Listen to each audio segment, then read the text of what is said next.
tip the field. It is Monday, August 25th, and the Yankees were taking on the Nationals in Game 1 of a 3-game set. Cam Schlittler was on the mound trying to back up a really good performance in his previous outing. My recap, your reactions coming up next. This is Pinstripe Territory. Just wanted to talk, that's all. How's it going, everybody? I thought for a second there that the Yankees were going to find a way to blow that 10-1 lead in the 9th inning. And if that had happened, I'm telling you guys, I don't even know what I would have done. I don't even know how I would have reacted to that. But thankfully, we don't have to come up with a solution. Yankees 2 in a row. And they've got to make some hay over the next 7 games because they, right now, are in a position to make the playoffs. Not looking great for the division, but if you want to even give yourself a chance, you've basically got to go 7-0. And they've started off 1-0 on this stretch where they play the Nationals for 3 and then the White Sox for 4. But even with this 10-5 win, I find it difficult to get super hyped up about it, just given the way that Yankees have played against good competition. We kind of expected them to beat up on the Nationals and the Blue Jays. The Nationals and the White Sox. But when they play the Blue Jays and the Red Sox, I mean, they get stomped, right? Good night, though, for the offense. To me, the story of the night was Cam Schlittler, who is taking huge strides every time out. He was fantastic. 6 shutout innings tonight. He clearly has to be a part of the rotation next year. It'll be interesting to see how it works out if everyone's healthy. Like if Garrett Cole's back to begin the season, right? And he had the brace procedure, which can get you back a little bit quicker. Max Fried, obviously having a hell of a year. Carlos Rodon having a good year. And then you got Warren, Schlittler, and Luis Gil for 2 spots. Now, we've seen so many guys get injured this year that we've come to expect people will get injured at some point. But if everybody's healthy, I'd be very curious to see how the Yankees line up their rotation next year. Because one of those guys would have to move to the bullpen. If I had to guess right now, I would say that Schlittler would probably go to the bullpen just because he's got that 101-mile-an-hour fastball. And tonight we saw a hammer of a curveball. But we've also seen that he's a really, really well-equipped pitcher to get deep into the game because he can get outs efficiently, right? He can challenge guys with that fastball and get deep into the game. But nice win for the Yanks. Let's talk about it. Let's go. Let's get it going. All right, let's put on the victory hat. Back by popular demand, but I still wore... Oh, no, the tape fell off of my statement hat. Oh, here we go. We'll fix it. But I still kept this as a statement at my unsatisfactory review of the Yankees season so far. Yankees did get on the board in the first inning, couple of walks, and then a sac fly by Cody Bellinger. I've reached the point now where I'm genuinely surprised when the Yankees score a run and it's not because of a home run. But don't worry, the Yankees did break out the home run ball. Ben Rice with home run number 21 in the bottom of the 3rd inning. 435 feet. Absolutely clobbered. Longest home run for him this year. Also, he threw out Josh Bell trying to steal second base from his knees. Josh Bell not the fastest runner, but nice job by Rice behind the plate. Yanks got to figure out a way to get him in the lineup every single day. And next year, they've got to carve out a spot for him. I like that he's doing some damage at catcher because I think he could become a decent catcher. To me, he looks better as a catcher than he does as a first baseman. Looks more comfortable, which is understandable. He's played more time there. But also, Austin Wells could be a decent backup. He's got pop. He might run into some home runs off the bench. He can play for stretches if Rice has to miss some time or whatever. And he's basically a copy. Power left-handed bat, and he's inexpensive. So I think that could be a decent combination going forward. That allows you to retain Bellinger and play him at first base, or to move Judge to first base where he wouldn't have to throw. So it gives you more options. Also, Dominguez today was taking reps at first base while Aaron Judge was working on right field. So they talked about that on the radio broadcast. Definitely keep an eye on that. Although Dominguez, he is he's not a big guy. He's like 5'10" or something like that. And typically you would want a bigger target at first base. Anyway, Yankees got on the board again in the 5th. Line drive base hit from Caballero, who was the starting shortstop tonight. Volpe did not get in the game, but he will be back in there tomorrow. I love how hard he runs the bases. Like, he comes around bases and he's already thinking about the next 90 feet. You can tell that he is on a mission to get the next 90 feet. I love that. You got a base hit from Grisham, ground rule double from Judge. Bellinger knocked in a couple of runs with a base hit. And then Jazz Chisholm with another home run, number 25. You like jazz? You like jazz? Goodbye! Smooth jazz indeed. I know a lot of people have problems with bat flips.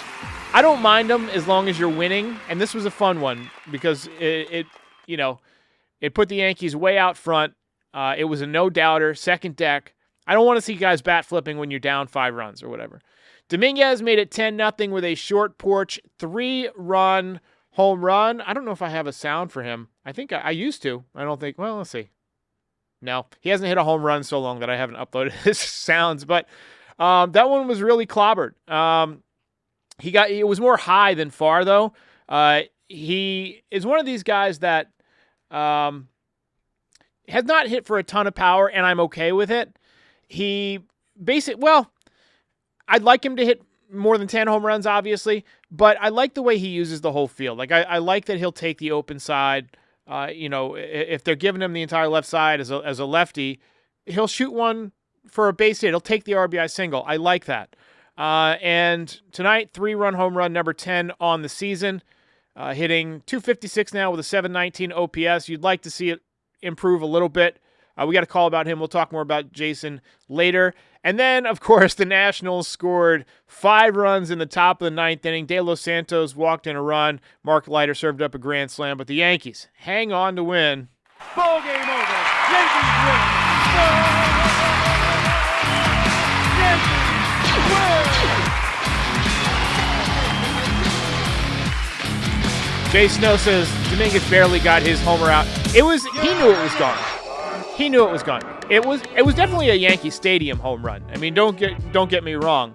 But it was one of those high arcing majestic shots. I watched one of the field cams of it. But hey, I got no problem. As long as it clears the fence, I'm good with it. Belt tonight. We had a few good candidates. Obviously, Bellinger had 3 RBIs. Jazz with a 2-run home run. Dominguez with the 3-run shot. Rice with a home run. But ultimately, Cam Schlittler was my guy.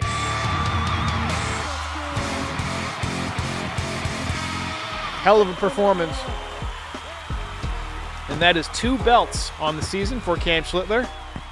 And this is just a big, big dude with a big-time fastball. And as his breaking ball gets better, he's going to continue to get better as a pitcher. I like that he throws strikes for the most part. He had 3 walks tonight in 6 innings. But for the most part, he's around the strike zone. He challenges guys. Let's talk a little bit about him in the Pitcher Spotlight. Pitcher Spotlight. I get hyped when he's on the mound. I believe in this kid wholeheartedly. First time I saw him in spring training, I was like, this guy has got the prototypical pitcher's body. I mean, he is just a door frame. He is a massive, massive dude. I think it's interesting that he was throwing 96 in the minors, but he's throwing 99 in the majors. Makes you wonder about the minor league radar guns. Also makes you wonder if it's one of those things where the Yankees told him to kind of sandbag it a little bit in the minor leagues and not throw as hard as you can. And then once he got to the major leagues, they took the training wheels off and said, just cut it loose, But over his last couple of games, we've seen him take major strides in how confident he's attacking the strike zone. He's challenging guys with the fastball. He's throwing the breaking ball. He's throwing the breaking ball early in the count, late in the count. He had a wicked curveball tonight. He struggled a little bit in the 6th inning, put a couple of guys on, but then got a nasty curveball, nasty strikeout on a nasty curveball, and then got a double play to get out of it. Final line, 6 innings, 4 hits, no runs, 3 walks, 8 strikeouts. Hell of a performance from Mr. Schlittler. Brian Bashman Says, I know it was the Nationals, but Schlittler looked good tonight. And then Juice says, baby video game controller sits in a diaper under the word noob. I don't know what that is. Is it like one of those stickers or something? I don't know. And then Brian Bashman also says, who came up with these promotional nights and what were they smoking? Hamilton is great. I love Hamilton. My wife got me into Hamilton. We watch it probably once a year. But yeah, we saw it in person, not on Broadway, but like the traveling show. It was fantastic. And then Junior Karoma says, Mark Leiter Jr. freaking suck. SMH. Shaking my head. But yeah, let's take some voicemails here. It's just a reaction. We got a call here from, looks like Charlie. Hello, Derek. This is Charlie out here in Arizona. I can't hear it. First-time caller. I can't hear it. Here we go. Sorry. Hello, Derek. This is Charlie out here in Arizona. First-time caller. Derek, just a quick thing here. I go back to 1975. That's how long I've been a Yankee fan, and I've watched this team over the years. And I can remember when the Yankees had two shortstops in particular, Fred Stanley and Bucky Dent, who couldn't hit a lick. I look at Volpe and I hear the noise, and I think we have to give this kid a shot. 21 home runs, 22 home runs in his first year. My goodness, if we had a shortstop that could hit 245 and hit 22 home runs and drive in 70 RBIs, back in the day, are you kidding me? That was a great shortstop. I think he's playing a little afraid. Let's give him a chance. I think this kid he's got what it takes, and I think we should have him in the leadoff spot. I think he should be leading off, and I think if we did that, I think his numbers will be a lot better. Derek, good job. Thank you. Appreciate you, and good luck with your show. Appreciate it. Definitely a different take than what we've seen here lately. A lot of people ready to give up on Volpe. Considering the fact that he is dead last in numerous offensive categories since he's come up, it's kind of tough to maintain that kind of production this day and age, especially when his defense has taken a step back. He's not a great defender. He's had some great seasons. Like his first year, he was terrific. Last year, he was pretty good. This year, he's definitely taken a step back. Joe Mano says, it's governor, not training wheels. That is the word I was looking for. You, sir, get the clap. Retro Tony says, following in Jeter's footsteps is tough, but Jeter retired long before he came up. It was Didi Gregorius who was following in Jeter's footsteps. Is every Yankee shortstop from now on going to follow in Jeter's footsteps? I guess technically, but come on, at some point, you can't be thinking about Derek Jeter when you're out there trying to hit. I don't think that's the case. Here is a call about the Martian. Hey, Derek. Mike from the Bay Area here. Just wanted to, talk about Jason Dominguez. I know you were really high on him. I think overall he's not having a horrible season. His rookie year, but it's been a little disappointing.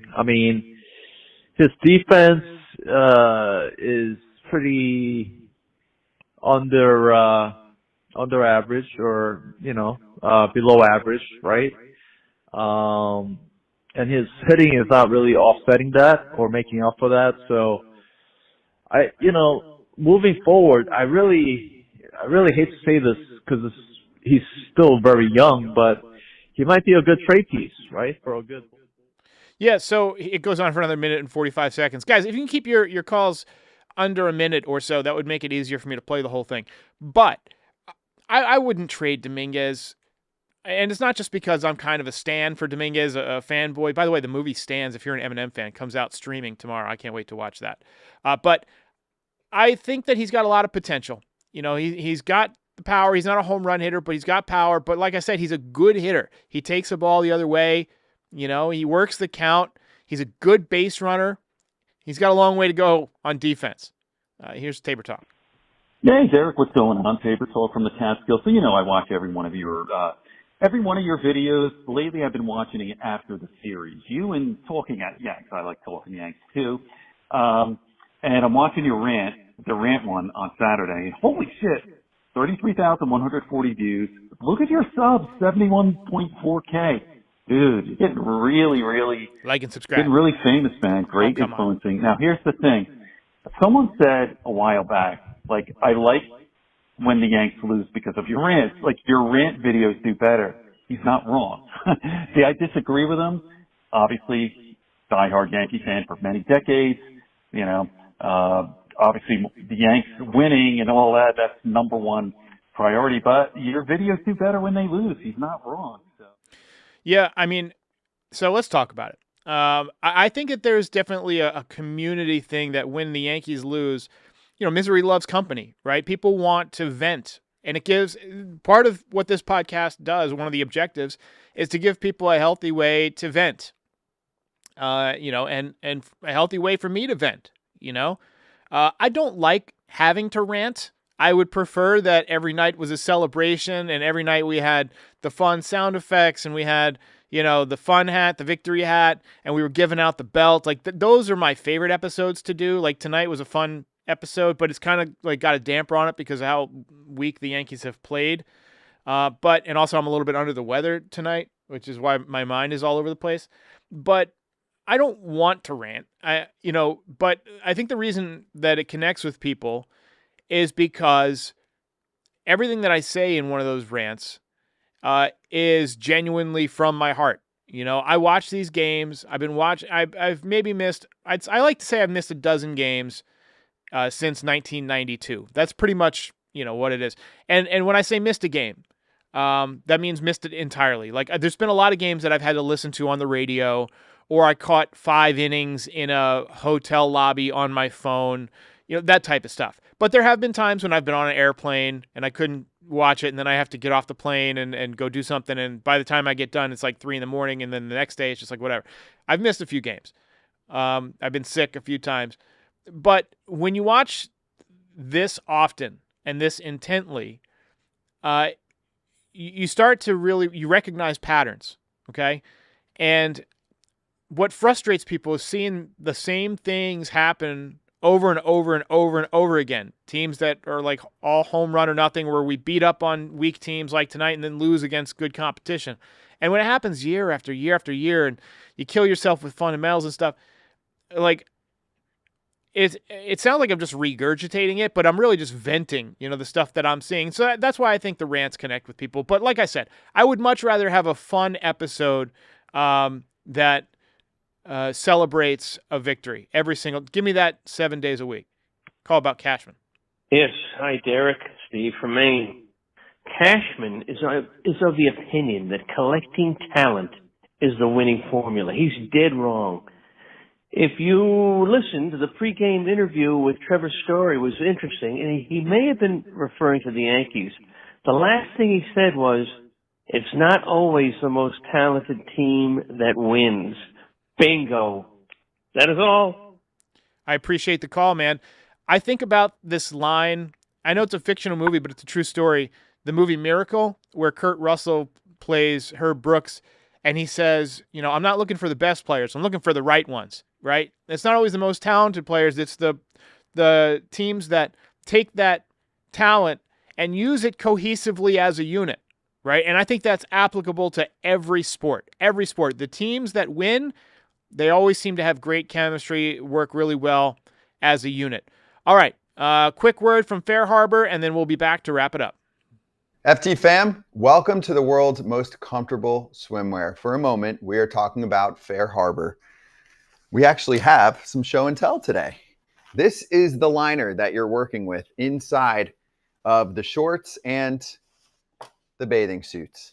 You know what the best part is about this, Scott? What? They have a lot of different options, because these are clearly yours, because I would never order this pattern, but that they is look so great me. on you. That is so me. These are so you. Mine are a little bit more plain than this. Yes. But they are super comfortable. The liner, I love liner shorts. Some people don't. But these liners are better than most that I've had on, if not all of them. Yeah, Because this is the best liner out there. No mesh. All of the above is perfect. Exactly. It's really good. You got to give it a shot. Also, fun random fact, you get a new shirt. It smells really good. So head to fairharborclothing.com/FOUL and use code FOUL for 20% off your first purchase. Once again, fairharbor, HARBOR clothing.com/FOUL for 20% off your first purchase, and use that promo code FOUL so they know FT sent you. That ball is high. It is far. It is All right, we got a comment here from HUCZ. I'm not going to even try and pronounce that. And he says, is it too late for Derek to be convinced the Yankees can turn things around with this group if they keep the winning up? For me to be convinced they could win, they have a stretch coming up where they play 3 against Houston, in Houston. Then they have 3 against Toronto in New York. Then they play Detroit for 3 at Yankee Stadium.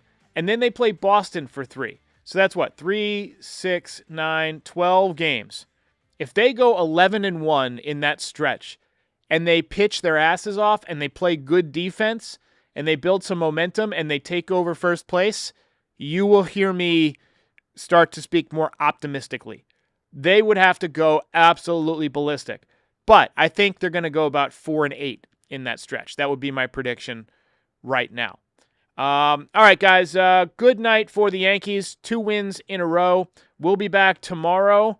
Yanks taking on the Nationals again. One more time. Ball game over.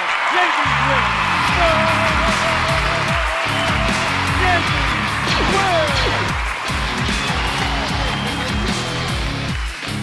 win. Great comment here from Brian Bashman. He says, Fernando Cruz is the key. If he comes back and can be the closer, there's a chance. He's not going to be the closer. He's going to pitch in the middle portion of the game. And I think that's a great spot for him, like as a setup guy. And this Yankees stretch of them not being good really started right around the time he went out. And he has been missed. And so hopefully he comes back and dominates. But, you know, if the bullpen gets stronger, it can go a long way. You can beat good teams if your bullpen is lights out. And I think that's what the Yankees are going to try and do. That's why I think Cashman tried to pick up so many pieces at the deadline. But so far, it's been mixed results. All right, guys, we'll see you next time. If you enjoyed this content, please hit that like button and subscribe. Check out NYYDesigns.shop for some great merch. Support our sponsors. It helps keep the show going. And you can find us on all major audio platforms, so be sure to subscribe there too. But most importantly, come back again soon. We'll see you next time.